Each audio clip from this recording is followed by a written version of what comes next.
All right, so let's review. Let's review fractions. Fractions is what we were working on before we tracked out. So let's just make sure we're all on the same page here.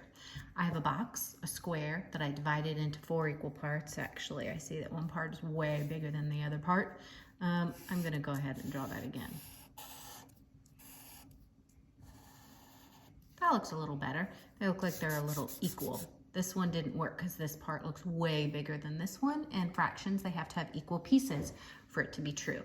So if I were gonna come in here and I were gonna shade in 3 of the parts, okay?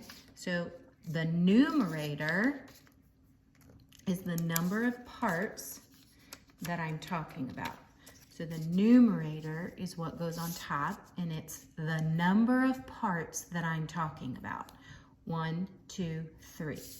That's what goes on the top. 3, the numerator, the number of parts that I'm talking about. Okay?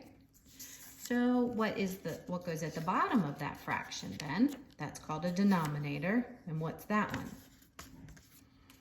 The number of parts that make up one whole. The number of parts that make up one whole. So how many parts made up that one whole? 1, 2, 3, 4. 4 parts made up that whole, so this fraction is 3/4. The numerator is the number on top, the number of parts that I'm talking about.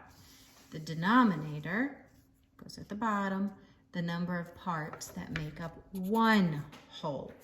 Real quick, let's draw another example. So if this time I'll just have a circle, just for differences here. So if I already know my denominator is the number of parts that make up one whole, I know 1, 2, 3. That's the denominator.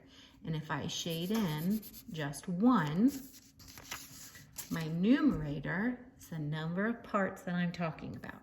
The number of parts shaded in, the number of parts I have, 1/3. So that was just a quick review of numerators and denominators that we've already done.